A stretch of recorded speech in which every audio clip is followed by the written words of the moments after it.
Motorhead Garage, presented by DragonfireTools.com, coming to you from the Campbell's Custom Care Studio. Well, not just in the Campbell's Custom Care Studio this week, we're also spending some time out here in Phoenix, Arizona at Shock Therapy. Now, Justin, we've seen this incredible facility here. You guys will service anybody's shocks, any brand that comes in, you can service it and then rebuild it. But when it comes to stuff you sell and stuff you put on the vehicle, how much of that do you make here in-house? You know, we make everything in-house. There's very little that we source out, maybe nuts and bolts, that's about it. But we're very particular about the components that we build. We're very particular about how they're built. The only thing we install here are products on every vehicle made, and we do service every single shock made. And when it comes to parts, how many different part numbers do you manufacture? Currently we have 450 SKUs. To be honest though, some of those are 4-seat spring kits versus 2.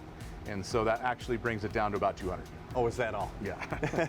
How important is it for you to make everything here, to make sure it's what you need? You know, making everything is paramount because we originally started with other companies building things for us and we really couldn't control the quality. And so we brought all the manufacturing in-house. We do all of the CNC work here. We do all the welding and fabrication and design work here in-house. It starts sometimes with a sketch on a notepad, and then from there goes into CAD drawings, engineered drawings, and then to CNC programming language, and then prototype components.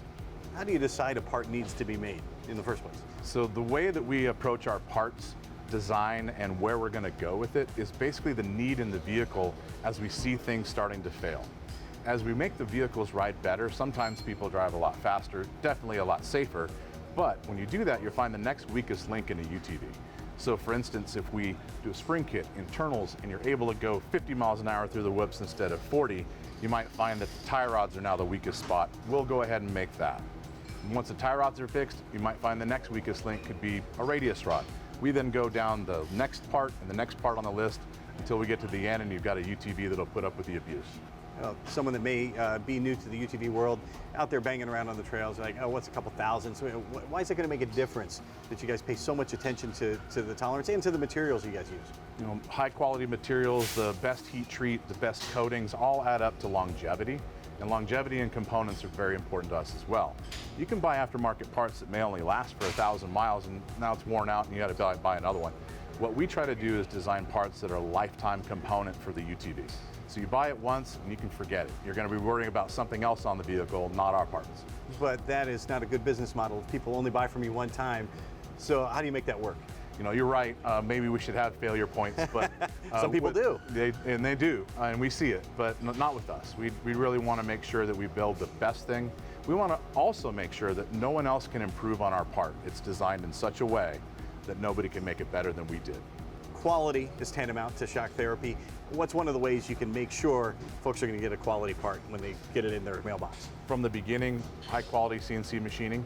Number 2, checking the components after the fact. We've got a ton of scanning devices that'll verify all of our tolerances. After we send parts out for things like heat treat, anodizing, we always check all the heat treat ratings with a Rockwell tester. We spot check all the batches. And throughout the assembly process, we've got a whole list of things that must be checked and signed off by that assembly person and documented. It's also documented for history attached to the part number of that, for instance, rack and pinion. We know exactly who assembled it. We know exactly the tolerances that were in it for the rest of its life. Like every good story, it starts at the beginning, and you've got to start with high quality materials. How do you ensure that? So everything that we use and source material-wise is located and sourced inside the USA. We also make everything in the USA. So we're very, very proud of that. We're very, very stringent upon the materials that we get, and all of them have history certs, so we know what mill they came from and what batch they were in. We'll be right back with more Motorhead Garage presented by DragonfireTools.com, so don't go anywhere.